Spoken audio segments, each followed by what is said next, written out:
जय हिंद दोस्तों, आप सभी लोगों का स्वागत है जय हो स्टडी के इस प्लेटफॉर्म पर। और वर्ल्ड इंडियन ज्योग्राफी से रिलेटेड कुछ इंपॉर्टेंट टॉपिक्स जो अक्सर एग्जाम में आपको देखने को मिलेंगे, उसमें एक आपका टॉपिक है आइलैंड्स के बारे में, जैसे कि ये लक्षद्वीप और ये अंडमान निकोबार द्वीप के बारे में। उसके बाद आपको कुछ ऐसे पर्वत श्रृंखलाएं हैं जिन्हें आपको दक्षिण से उत्तर या उत्तर से दक्षिण में क्रमबद्ध तरीके से लगाना होता है, उस पर भी प्रश्न आते हैं। उसके बाद आप देखेंगे कि यहाँ पर जो हिमालय और उससे भी आगे की जो पर्वत श्रृंखलाएं हैं, उनको भी कभी कभी आपको अरेंज करना होता है दक्षिण से उत्तर या उत्तर से दक्षिण में क्रम में। और फिर ये कुछ ऐसी महत्वपूर्ण चोटियां हैं, इंपॉर्टेंट पीक्स हैं हिमालय के रेंज में, हिमालय पर्वत श्रृंखला में, जो जरूरी नहीं है कि सिर्फ भारत में होंगी तभी आप पे उस पे प्रश्न पूछा जाएगा। वो नेपाल में भी अगर होंगी तो भी आपके लिए उस पे प्रश्न पूछा जाता है। उसको आपको बाएं से दाएं या फिर दाएं से बाएं की तरफ उसे क्रमबद्ध तरीके से लगाना होता है। तो देखिए, इन सारे टॉपिक्स को समावेश करके कलेक्शन करके आपके लिए ये एक वीडियो इंपॉर्टेंट वीडियो रहेगा। तो चलिए स्टार्ट करते हैं। देखिए, सबसे पहले हम देखते हैं यहाँ से लक्षद्वीप से। लक्षद्वीप में अक्सर आपको दो ये चैनल देखने को मिलते हैं, 8 डिग्री चैनल और 9 डिग्री चैनल। अब ये दोनों आप चैनल बोल लीजिए, पैसेज बोल लीजिए, समुद्री मार्ग बोल लीजिए। अब यहाँ पर इन दोनों के साथ क्या होता है कि ये दोनों अक्सर इस तरीके से पूछे जाते हैं कि ये किसको किसको, कौन से द्वीप या कौन से देश को अलग करते हैं। तो ये हम बात कर रहे हैं अक्षांश की, लैटिट्यूड की। तो जब आप बात करेंगे 8 डिग्री चैनल की, तो 8 डिग्री चैनल आपका मालदीव्स और मिनी कॉय को अलग करता है। अब ये मिनी कॉय लक्षद्वीप का ही एक हिस्सा है। लक्षद्वीप में कई सारे द्वीप हैं, ठीक है। अंडमान निकोबार और लक्षद्वीप में कितने आइलैंड्स हैं, कितने टोटल द्वीप हैं, ये आप कमेंट सेक्शन में जरूर बताइए। अक्सर एग्जाम में घूम फिर के इस पे फैक्चुअल क्वेश्चन बनता है, ठीक है।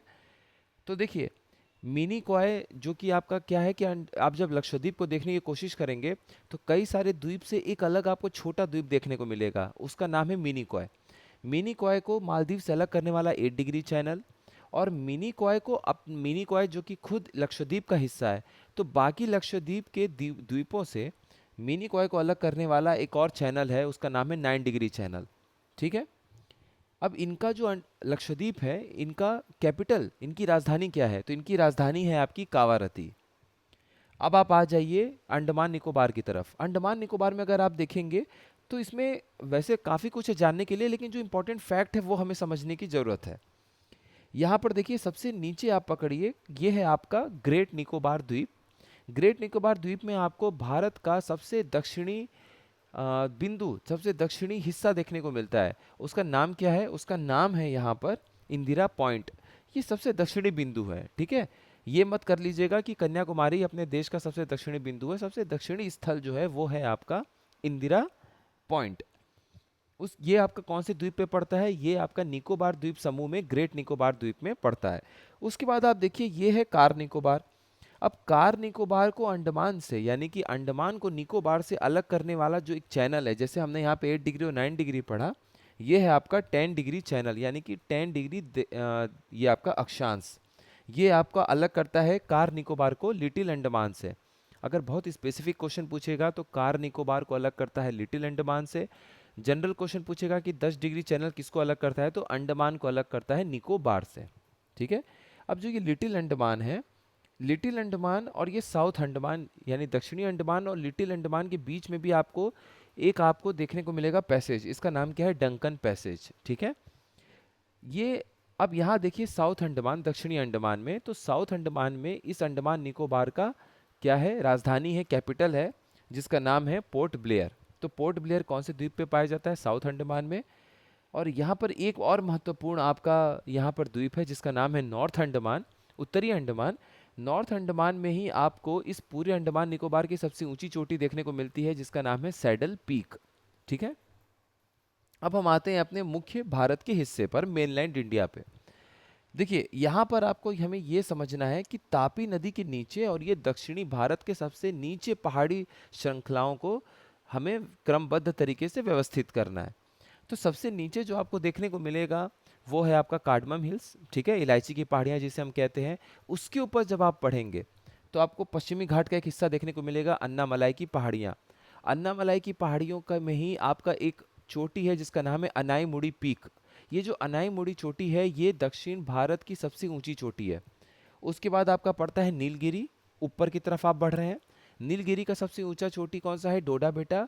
और ये डोडा बेटा जो है वो दक्षिण भारत का दूसरा सबसे ऊंची चोटी है। ठीक है, दक्षिण भारत की सबसे ऊंची चोटी कौन सी हो गई? अनायमुड़ी। अनायमुड़ी लगभग 2695 मीटर है इसकी हाइट, और कुछ मीटर और कम आएंगे तो नीलगिरी में पाया जाने वाला डोडा बेटा है। अब डोडा बेटा के ऊपर आप आएंगे तो अब ये ईस्टर्न घाट का हिस्सा है, शेवरॉय की पहाड़ियाँ। शेवरॉय के ऊपर है जावड़ी हिल्स। जावड़ी हिल्स से आप देखेंगे कि ये तमिलनाडु के ही हिस्से में है।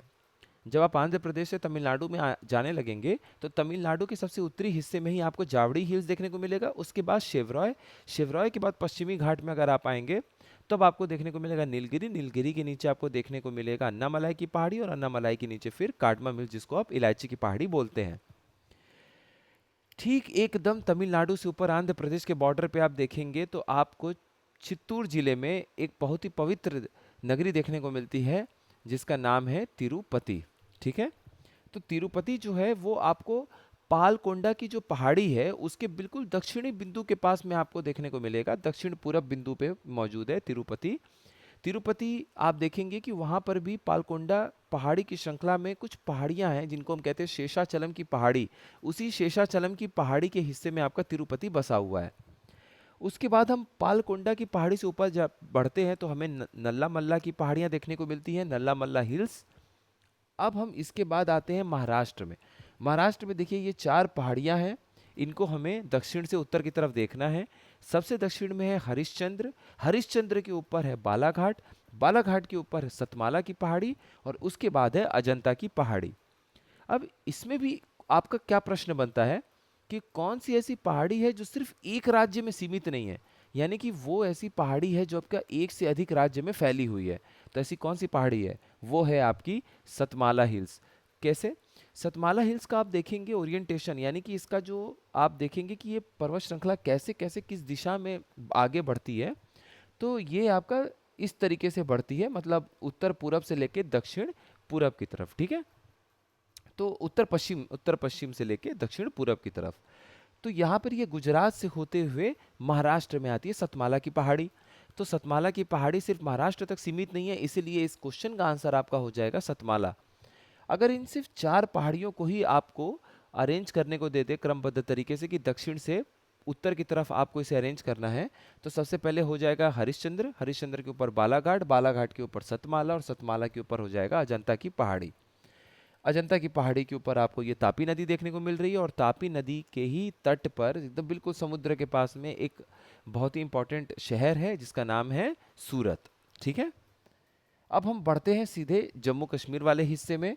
यहाँ देखिए क्या है, ये जो हिमाचल की पहाड़ी है जिसे आप मिडिल हिमालय भी नाम देते हैं, ये यहाँ पर आपको धौलाधर की पहाड़ी देखने को मिलती है। धौलाधर की पहाड़ी मुख्यतः हिमाचल प्रदेश तो पूरी कवर करती है, कुछ हिस्सा इसका जम्मू कश्मीर में भी शुरू होता है। ठीक है, ये धौलाधर की पहाड़ी है, और धौलाधर की पहाड़ी जहाँ से मान लीजिए शुरू होती है वहीं पे ये लगभग ख़त्म होता है ऊपर पीर पंजल की पहाड़ी। तो पीर पंजल की पहाड़ी आप जम्मू से श्रीनगर की तरफ जब आगे बढ़ते हैं तो बनिहाल पास बिल्कुल इसी पीर पंजल पहाड़ी को छीड़ते हुए आपका आगे बढ़ता है। ठीक है, तो यहाँ पर पीर पंजल की पहाड़ी है, पीर पंजल की पहाड़ी, और यहाँ पर आप देखेंगे धौलाधर की पहाड़ी। इसलिए कभी कभी क्वेश्चन में आपको देखने को मिलेगा कि श्रीनगर, धौलाधर, धौलाधर नहीं माफ़ करिएगा, जास्कर, और जास्कर और ये पीर पंजल, इन दोनों पहाड़ियों के बीच में आपको श्रीनगर देखने को मिलता है, श्रीनगर की जो घाटी है। ठीक है, तो जास्कर की पहाड़ी यहाँ पर होगी, जास्कर के ऊपर आपको लद्दाख देखने को मिलता है, और सबसे ऊपर आपको काराकोरम देखने को मिलता है। एक तो मैंने आपसे क्वेश्चन पूछ रखा है कि अंडमान निकोबार और लक्षद्वीप इन दोनों में कितने द्वीप हैं, आपको ये बताना है। दूसरा आपको ये बताना है कि जब ये सिंधु नदी इंडस रिवर हमारे भारत में प्रवेश करती है तो ये लद्दाख और जास्कर के बीच से बहते हुए आती है या काराकोरम और लद्दाख के बीच से बहते हुए आती है? इसका उत्तर आप जरूर दीजिएगा। और हम जब फिर से नदी वगैरह ये सब चीज़ों के बारे में जानेंगे तो हमें पता चलेगा कि श्योक नदी, नुब्रा नदी, ये कहाँ कहाँ से निकलती है। ठीक है, अब हमारे पास फाइनली क्या जानने को रह गया है कि हिमालय की जो महत्वपूर्ण चोटियां हैं, इंपॉर्टेंट माउंटेन पीक्स हैं, हिमालयन पीक्स हैं, उन्हें हमें पूरब से पश्चिम से पूरब की तरफ मान लीजिए लगाना है। ठीक है, तो पश्चिम से पूरब की तरफ अगर हमें लगाना है तो सबसे पहले आपका क्या पड़ेगा? ये पड़ेगा नंगा पर्वत। नंगा पर्वत के बाद आप समझ लीजिए कि हिमालय बिल्कुल ऐसे टर्न लेते हुए अंदर पाकिस्तान साइड में जाता है। अब मतलब वो बिल्कुल पाकिस्तान और वैसे एंड होने लगता है, और यहीं पे सिंधु नदी भी ऐसे पूरी टर्न लेते हुए अंदर अटॉक के पास से वो एंट्री करती है पाकिस्तान में, ठीक है। तो यहाँ पे हमें सबसे पश्चिमी साइड देखने को जो मिलता है वो आपका क्या है, नंगा पर्वत। नंगा पर्वत के बाद जब आप पश्चिम से पूरब आएंगे तो अब यहाँ पे उत्तराखंड में भी आपको देखने को मिलेगा नंदा हिल्स। नंदा हिल्स देखने को मिलेगा, ठीक है, नंदा देवी पर्वत। नंदा देवी पर्वत भी देखने को मिलेगा और कामेत भी देखने को मिलेगा। उसके बाद आपको यहाँ पे नेपाल में भी कुछ इंपॉर्टेंट चोटियाँ हैं हिमालय की, उसे भी ध्यान में रखना बहुत ज़रूरी है, क्योंकि वो अक्सर आपको प्रश्न पूछते हैं। या तो चार ऑप्शन देके आपसे पूछ लेंगे कि कौन सी ऐसी पर्वत है या कौन सा ऐसा माउंटेन पीक है या चोटी है, ठीक है, हिमालय की, जो कि भारत में नहीं पाई जाती है। वो भी आपको तब पता होना चाहिए। वो कैसे पता रहेगा, जब आपको ये पता रहेगा कि ये नेपाल में पड़ रहा है या भारत में। और या फिर आपसे बोल देगा कि इसको पश्चिम से पूरब में आपको क्रमबद्ध तरीके से लगाना है। तो सबसे पहले यहाँ नंगा पर्वत हो गया, यहाँ पे आपका कामेत है और नंदा देवी की पहाड़ी है, ठीक है। आप एक बार ये जरूर देखिएगा कि तीसरा क्वेश्चन है आपके लिए कि पहले पश्चिम में नंदा देवी पड़ती हैं या कामेत पर्वत पड़ता है, ठीक है। ये भी देख लीजिएगा। तो तीन क्वेश्चन आपके पास है, तीनों ही आपके लिए बहुत इंपॉर्टेंट है।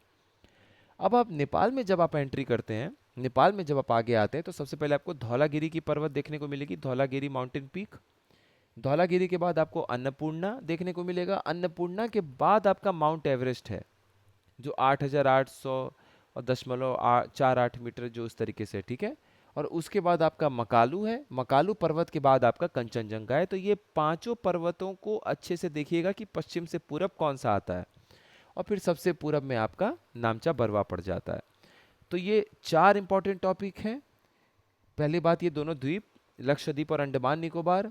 दूसरा, ये जो अपने पेनिनसुलर भारत, यानी कि ये कार्डमम हिल्स इलायची की पहाड़ियों से लेके और अजंता की पहाड़ियों के बीच में हमें पर्वत श्रृंखलाओं को दक्षिण से उत्तर या उत्तर से दक्षिण में लगाना आना चाहिए क्रमबद्ध तरीके से। तीसरा, ठीक यही पर्वत श्रृंखला हमें फिर यहाँ भी पता होना चाहिए, हिमालय और हिमालय के आगे की जो पर्वत श्रृंखला है, ट्रांस हिमालय जो है। और चौथा, इसी हिमालय की चोटियों को हमें पश्चिम से पूरब या पूरब से पश्चिम व्यवस्थित करने को अगर प्रश्न आए तो भी हमारा सही होना चाहिए, ठीक है। ये चार इंपॉर्टेंट टॉपिक हैं जो कि इंडियन ज्योग्राफी में अक्सर पूछे जाते हैं। फिर इसी तरीके की किसी और इन्फॉर्मेटिव वीडियो के साथ हम अगली बार मिलेंगे। इस टॉपिक को इसे अच्छे से रिवाइज कर लीजिएगा। इसका जो इमेज है वो आपको फ्री में मिल जाएगा नीचे टेलीग्राम ग्रुप, जो हमारा मेन टेलीग्राम चैनल है, उसका लिंक आपको नीचे डिस्क्रिप्शन बॉक्स में मिल जाएगा। आप वहाँ से अच्छे से डाउनलोड कर लीजिएगा, इसको देखते रहिएगा। मैप भी साथ में पढ़ लीजिएगा। अब मैप आप देखेंगे तो बहुत सारी चीज़ें आपको रिवीजन की तरह दिखेंगी, पढ़ने में कोई दिक्कत नहीं आएगी। और अब मैप पढ़ते समय आपको ये भी समझ में आएगा कि किस तरीके के प्रश्न बनते हैं, ठीक है।